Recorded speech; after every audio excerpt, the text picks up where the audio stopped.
Dr. Abraham Karickam is a former principal of Thoma College, Tiruvalla in Kerala. He holds PhDs in English and also in inter-religion studies. He is the coordinator for the United Religions Initiative, South India Sri Lanka Zone, and Secretary General of the United Religions Initiative, Asia region. Dr. Abraham has authored 15 books and edited a number of books as well as journals.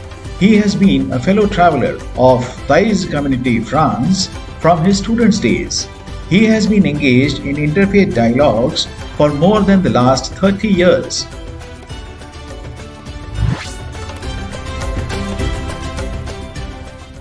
King Abdullah of Saudi Arabia, he started the King Abdullah International Center for Interfaith and Cultural Cooperation in Vienna.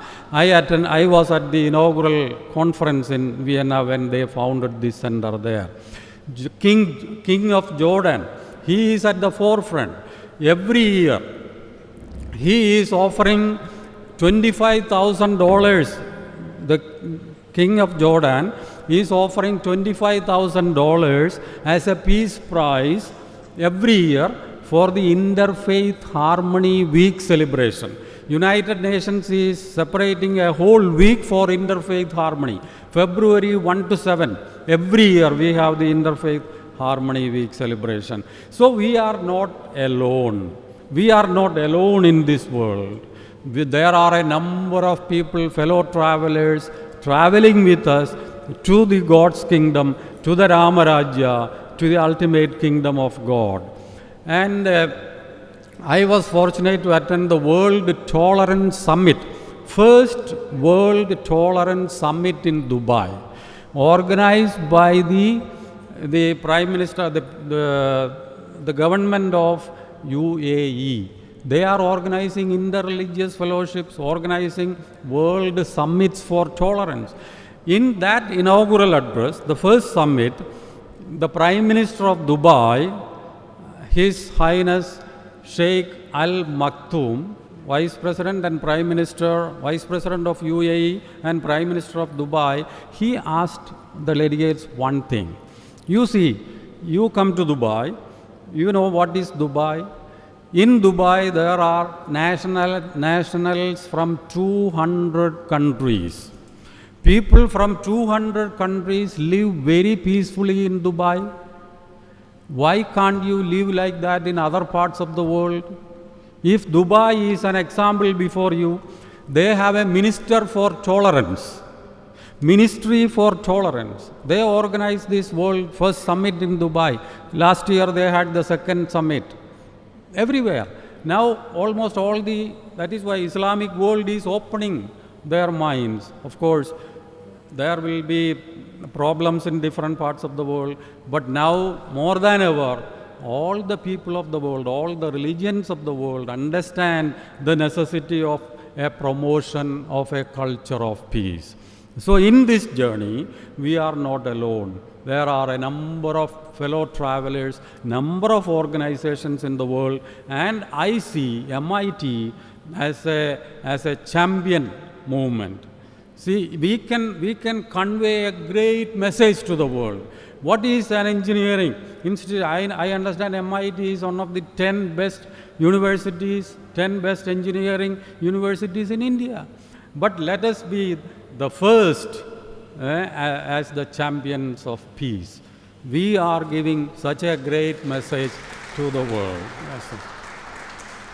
So, every year,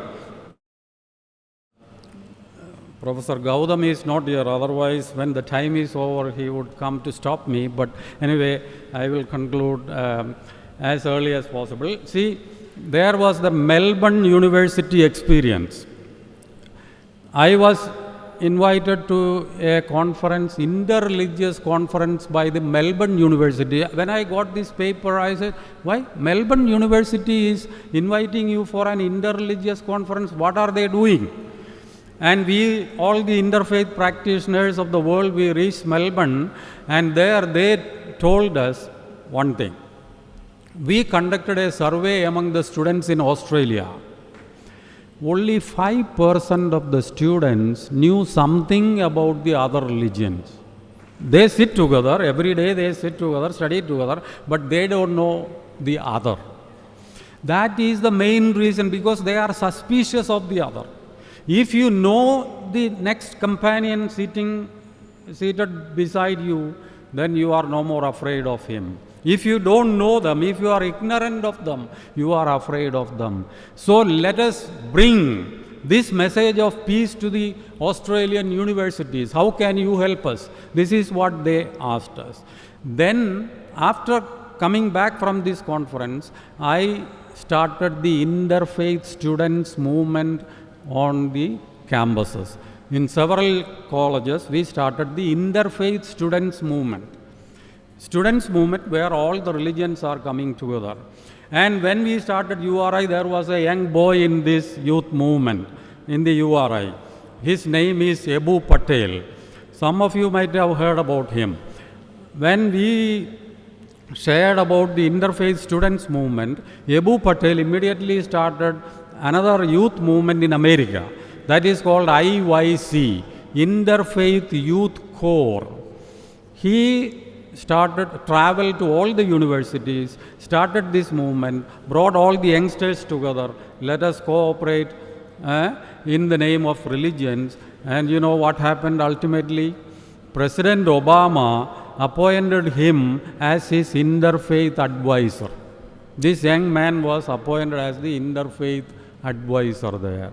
See, if you do something good, there are people to respect you. This should happen in India also. We should learn to respect such great initiatives. So that is one thing. Interfaith students movement, there are people around the world who are working among students. Just like we work among the school children. 1 billion youth for peace. School and colleges, everywhere we go and work. Then we started the Holy Books series of conferences, which is very dear to Garad sir's heart also. Holy Books conferences. Every other year, we organize a Holy Books conference. Now we have organized already 8 international Holy Books conferences. The 9th one will be next year.